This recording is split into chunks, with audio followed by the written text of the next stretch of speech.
The crisp, pristine silence of our carefully arranged meditation room feels like an exquisite, high-maintenance museum exhibit, holding the world at an artificial distance through the sheer force of our environmental control. We sit perfectly upright on a premium white linen meditation cushion, the air around us thick with the sweet, heavy scent of burning sandalwood incense, while our hands are clasped tightly over our knees in a traditional mudra.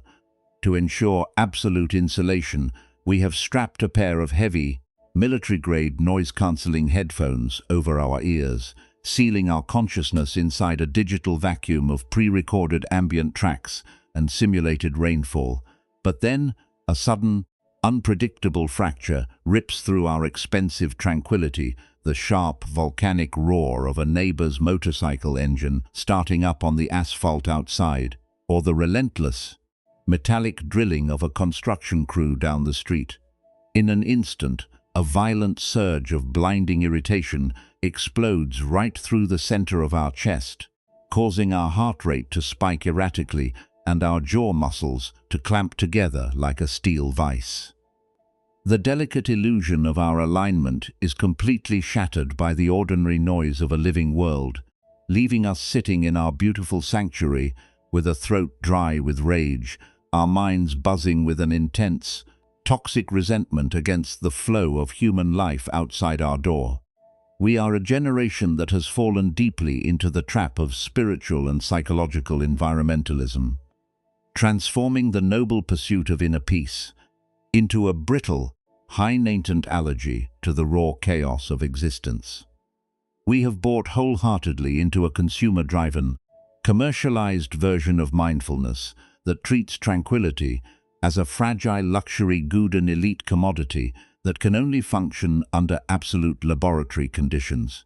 We tell ourselves that we cannot connect with our deeper nature, access our creative intuition, or heal our emotional wounds until the rest of humanity is effectively silenced, policed, or locked entirely outside our parameters.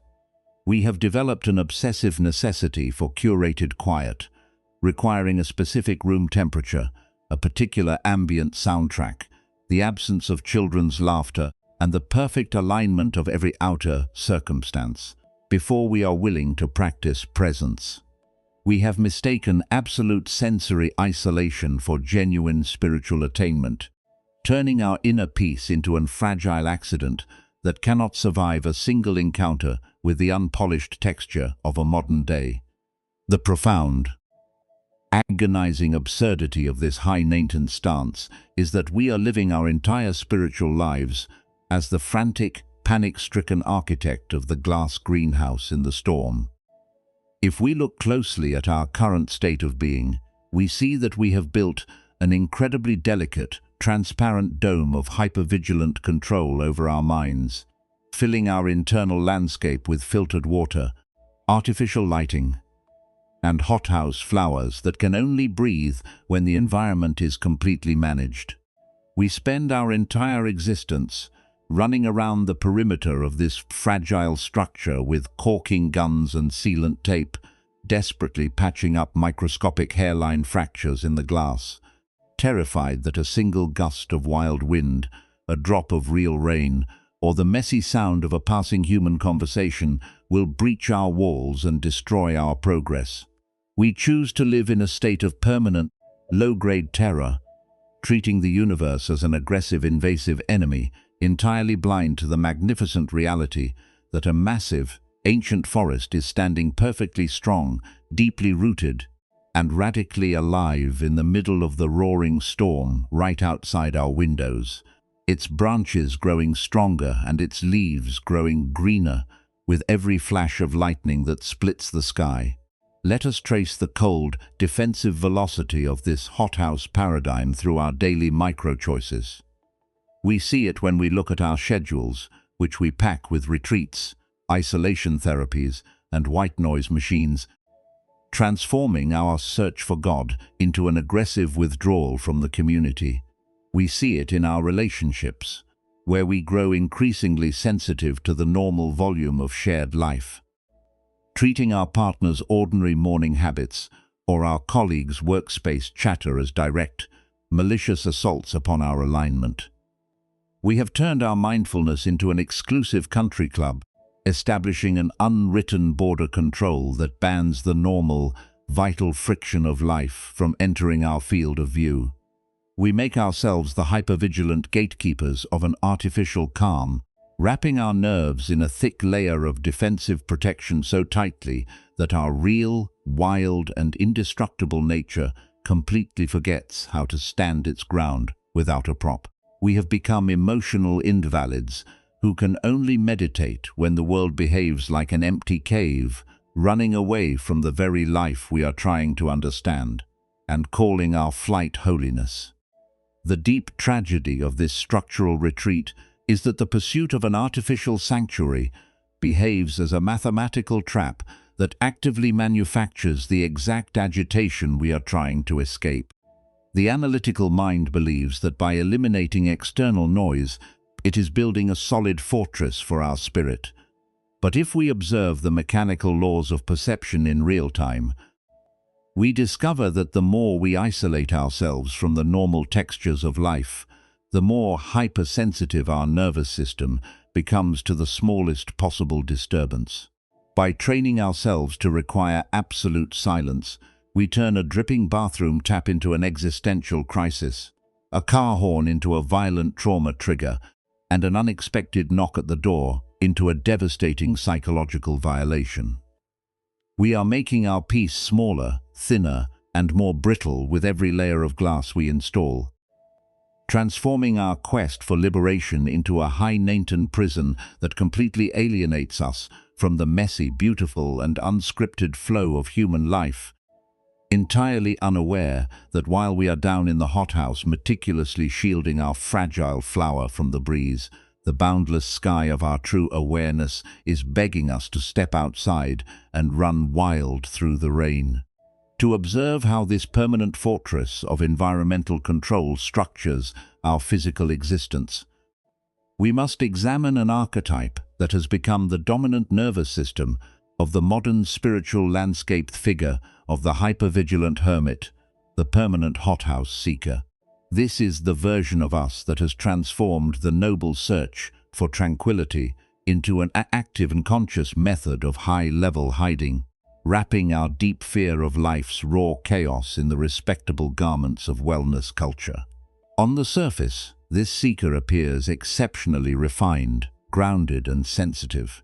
They are the ones who speak in soft, over-modulated whispers, who possess an exquisite knowledge of sacred music tracks, and who can design an immaculate minimalist interior that looks like an illustration from a high-end design journal. They present themselves as individuals who are simply too sensitive for the harsh, grating frequencies of modern civilization, convincing everyone around them that their extreme insulation is a sign of profound self-respect and spiritual advancement. But if we descend past this elegant, quiet facade and enter the private, frozen theater of their interior life, we find a human spirit that is completely locked in a state of chronic, agonizing vulnerability. The hothouse seeker is not practicing true meditation. They are using curated environments as a sterile clinical shield to avoid the terrifying, unpredictable impact of real human contact and social friction. They live under an unexamined, subterranean belief that states, "My inner peace is a fragile, accidental miracle that cannot survive reality. If I allow the unfiltered noise of the world to touch my ears, I will be shattered into pieces." They treat the ordinary, vibrating movement of a living city not as a field of cosmic energy, but as a hostile sensory invasion to be systematically policed or locked outside their door. They spend decades cultivating an artificial state of calm within a vacuum, completely blind to the reality that they are turning themselves into emotional invalids, using the very blueprints of mindfulness to construct an ironclad prison of absolute brittleness. While the conscious intellect is busy framing this continuous insulation as a sign of spiritual purity or high devotion, our physical body is keeping a remarkably precise, painful record of the immense structural strain required to maintain this defense. The body does not understand the abstract narrative of a sacred retreat. It only knows the raw, immediate physical contraction required to hold back a sensory wave. When we perform a detailed somatic mapping of the hothouse seeker, we see that the fantasy of the artificial sanctuary has physically engineered our muscles to act as a defensive wall against the world. The primary center of this physical deformation can be felt directly within our auditory system, our temples, and the jaw joints. If we bring our awareness to the muscles surrounding our ears right now, we can feel a persistent tight, clamping a sharp, cold compression in the temporomandibular joint and the cranial bones. This is the physical holding pattern of a hyper-braced defensive listener. Our ears are no longer soft, receptive organs that allow sound to flow through them like wind through a valley. They are permanently locked in a state of high-alert perimeter scanning, hyper-vigilantly anticipating the next sensory invasion. This chronic temporal tension signals to our ancient survival brain that we are under constant predatory siege, keeping our nervous system suspended in a state of low-grade, sympathetic panic that makes our thoughts hum with a frantic background static of irritation, judgment, and resistance. From the jaw and ears, this current of defensive bracing travels downward and clamps with immense force directly over our thymus gland and the upper sternal plate. When we live as a permanent hothouse seeker, our upper chest is forced to adapt to a posture of rigid, protective armor-bearing. If we observe our upper body in this exact second, we will notice that our chest wall is held in a hard, brittle plate of tension that drops our chin forward and rounds our collarbones inward. This is the somatic architecture of a closed gate. We are physically locking the front of our heart center to keep out the natural vibration of the world, treating a distant car alarm or a neighbor's footsteps as a direct, mortal threat to our alignment. This protective collapse restricts the natural, warm movement of our lungs, forcing our inhalations to remain shallow and thin, ensuring that our chest stays physically insulated from the spontaneous, raw rhythm of the environment around us. The most undeniable and telling manifestation of this somatic locking is localized within our over-reactive startle, reflects the way our entire nervous system jumps, flinches, or contracts violently at ordinary everyday occurrences. When we live inside the glass greenhouse, a sudden unexpected noise, a dropped spoon, a door slamming down the hall, or a loud laugh from a passing stranger causes our entire muscular frame to hitch in a painful electric spasm. Our body reacts with the same survival terror as a soldier hearing an explosion in a combat zone.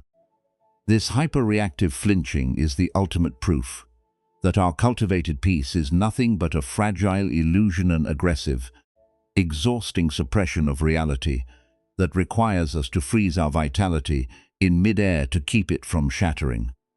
We are holding ourselves so tightly that the slightest touch of the world breaks our balance, choosing the clean, dead stillness of a laboratory over the muddy, roaring, and majestic dance of a living universe.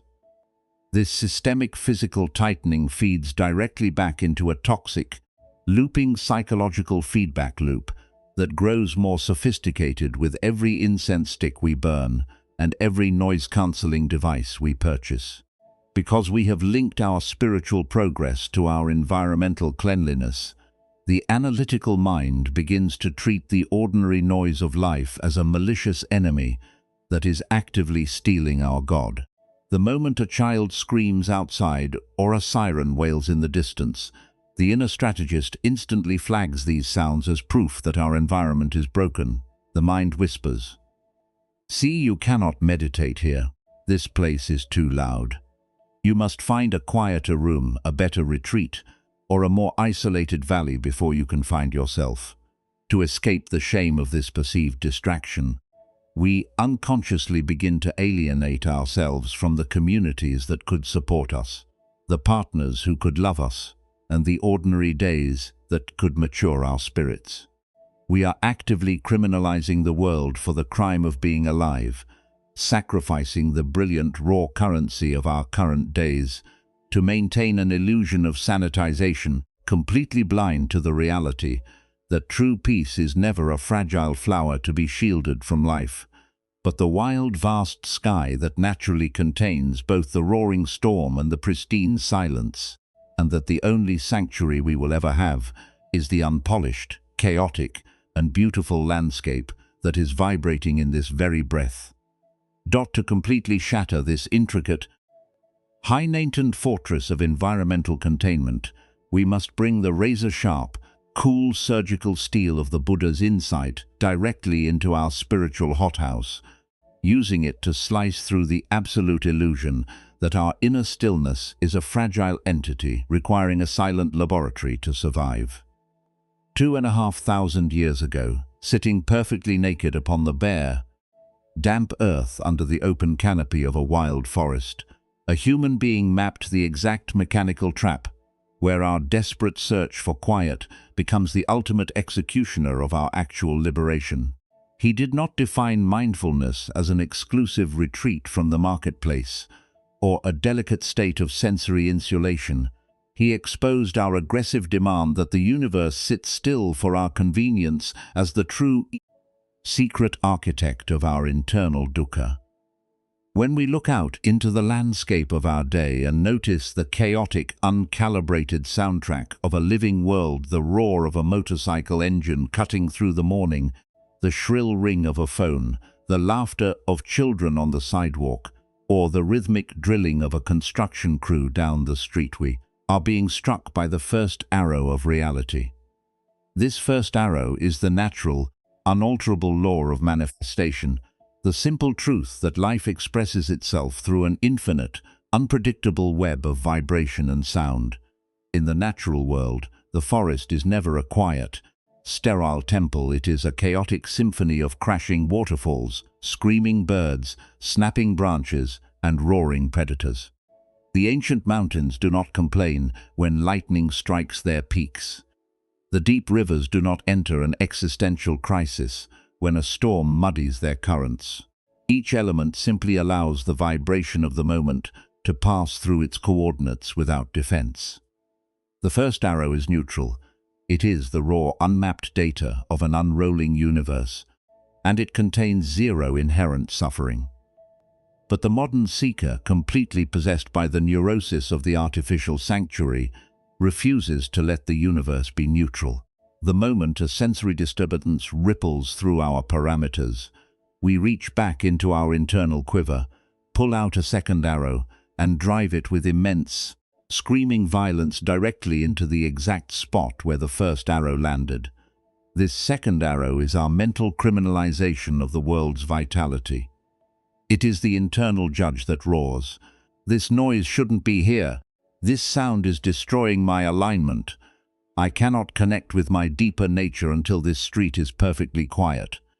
If we look closely at our lives right now, we will see that the profound exhaustion breaking our spirit is never caused by the actual volume of the external noise. It is entirely manufactured by the devastating infection of this second arrow. The first arrow is the simple presence of a vibration in the air. The second arrow is our aggressive, defensive resistance to that vibration.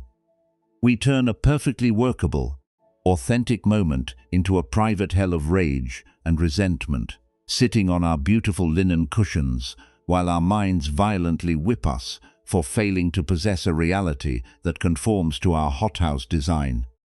To destroy the very foundation of this second arrow, the Buddha's wisdom requires us to perform a radical excavation of the core delusion that rules the hypervigilant hermit, the total misunderstanding of the relationship between awareness and sound.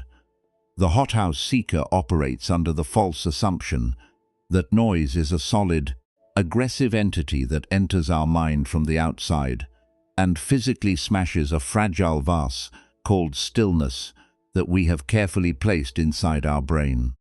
We believe that silence is a vulnerable commodity that must be hyper-defended by walls of glass and noise-cancelling technology. But wisdom points to a completely different, liberating reality.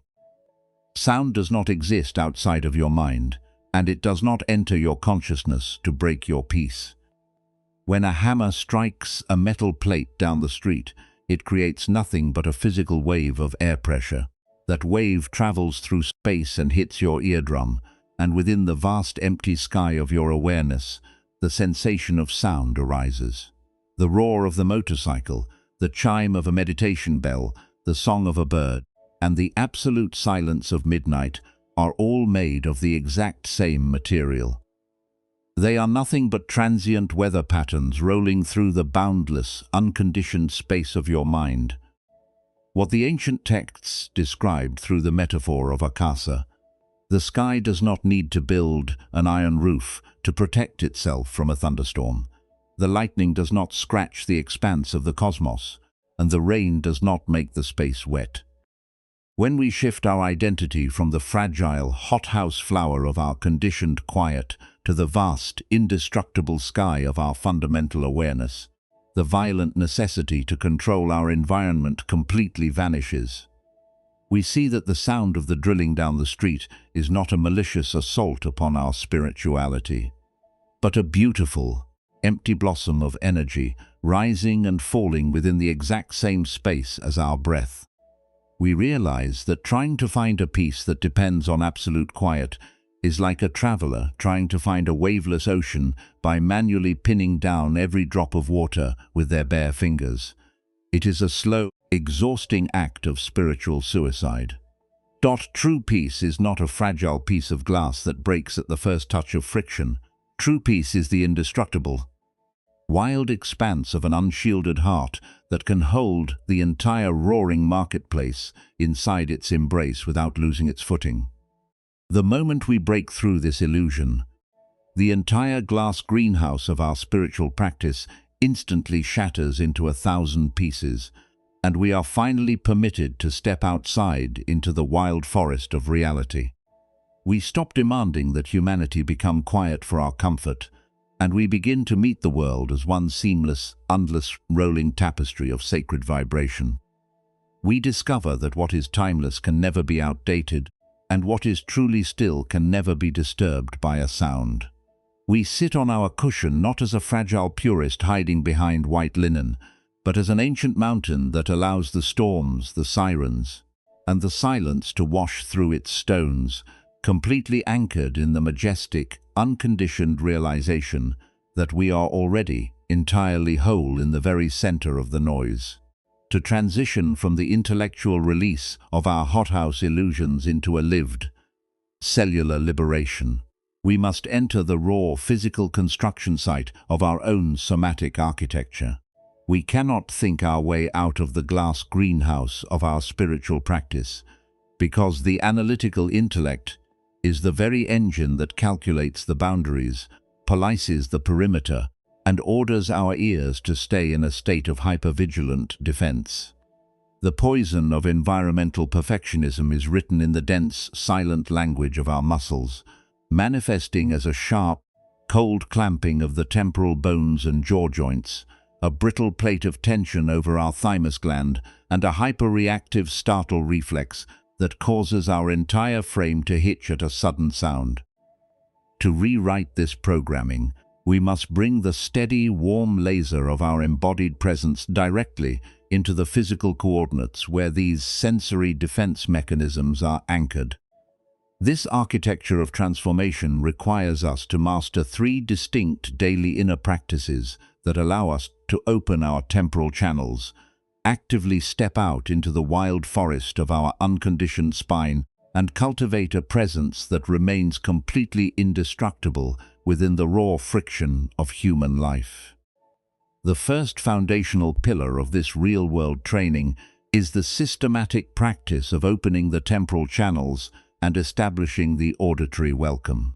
Because the hypervigilant hermit archetype has spent years training our ears to act as a defensive border, control constantly scanning the perimeter for sensory invasions and tightening at the first hint of noise, we must perform a direct somatic intervention to return our auditory system to its organic state of fluid receptivity. We engage this practice whenever we feel that familiar, sharp surge of irritation rising in our throat as an unexpected sound enters our parameters, or when we notice our jaw joints locking during a moment of environmental disturbance. We begin by sitting or standing perfectly still right in the middle of whatever environment we occupy, allowing our spine to rest loosely in its natural vertical axis. We do not pull our ears backward in a defensive stance. We let our lower jaw drop slightly, creating a tiny, comfortable gap between our molars to release the deep tension in the masseter muscles. We close our eyes and bring our awareness directly into the temporal bones on the sides of our skull, right behind the ears. We imagine these bone structures not as a solid iron wall designed to block out the world, but as a pair of soft, porous screens through which the wind can move without friction. We take a long, deep inhalation through the nose, and as we exhale, we deliberately drop the mental barriers that wrap around our eardrums. Instead of reaching out with our mind to push the sound away, we practice the auditory welcome. We let the roar of the motorcycle engine, the drilling of the construction crew, the hum of the air conditioner, and the ticking of the clock wash directly through our ears and pass cleanly through our brain without a single point of internal resistance. We do not categorize the sound as noise. We do not label it as a distraction, and we do not try to evaluate its volume. We treat it simply as a fluid stream of empty, transient vibrations that are rising and falling within the vast space of our consciousness. We feel the chronic temporal clamping around our temples dissolve, recognizing that our ears do not need a silent room to achieve peace, because they are naturally designed to let the whole world pass through them, like wind through an empty canyon. This auditory softening provides the deep, spacious grounding required for our second discipline, stepping out into the wild forest, or what we call the storm meditation. This is a powerful meditative visualization that we perform right in the middle of our daily routine, designed to actively dismantle the second arrow of sensory resistance by training our spine to strengthen its roots when it stops hiding from the elements. Once every day, preferably when the outside world is at its loudest and most chaotic, we sit on our cushion or a chair, place our hands flat on our knees, and close our eyes. We mentally rip down the pristine white linen curtains of our artificial sanctuary, and we visualize ourselves stepping completely out of the fragile glass greenhouse of our curated calm. We walk naked and unshielded right into the center of a wild, ancient forest that is currently being thrashed by a massive, roaring thunderstorm. We feel the cold, heavy rain slamming directly against our bare skin. We hear the explosive cracks of lightning splitting the sky above our head, and we feel the fierce, unpredictable gusts of wind pushing against our chest and back. Instead of shivering with panic or running around looking for a tarp to cover our head, we look down at the ground and realize that our feet have transformed into deep, massive roots that sink 20 feet into the dark, damp loam of the earth. We look up at the sky and realize that our spine has become the ancient, unbending trunk of an oak tree that has stood in this valley for 300 years. We do not try to make the wind stop blowing. We let the storm twist our upper branches, we let the rain saturate our leaves, and we let the thunder vibrate through the core of our wood. We feel an immense, explosive current of primal power rushing up through our lower back as we realize a profound truth. The tree does not survive the storm by building a glass dome over its head. It thrives because the violence of the wind forces its roots to wrap more tightly around the stone. We translate this somatic architecture into our immediate consciousness, realizing that our inner alignment is not a fragile, hothouse flower that will wither at the touch of friction, but an indestructible wilderness that grows stronger, clearer, and more alive every single time the world challenges its balance. This structural opening clears the path for our third and most revolutionary discipline, the active cultivation of unconditioned presence. This is the high art of immediate stillness within the marketplace, the practice of training our nervous system to drop into absolute presence while the subway is roaring, while the workspace is frantic, and while the street is chaotic, completely abandoning the modern illusion that we must wait for a sanitized environment before we can find our soul. We begin to practice this sovereignty by intentionally entering the spaces of our life where we have previously practiced the high-level hiding of environmental isolation. If we are riding on a crowded, noisy bus or sitting in a hectic office layout, we refuse to reach into our pockets to strap on our noise-cancelling headphones. We refuse to close our eyes and pretend we are in an empty cave. We look straight ahead with a soft, panoramic gaze. We unlock our sternal plate and we breathe the chaotic, unfiltered energy of the room directly into our chest cavity, allowing the entire environment to vibrate through our bones without an internal shield. We do not wait for the noise to subside before we find our center. We find our center right in the middle of the noise, allowing the frantic movement around us to roll through our awareness like clouds passing through a vast, empty sky. We let our hands rest open on our thighs, our fingers loose and unclenched, a physical posture that signals to our survival brain that we are not under siege and that we have zero interest in policing the universe for our comfort.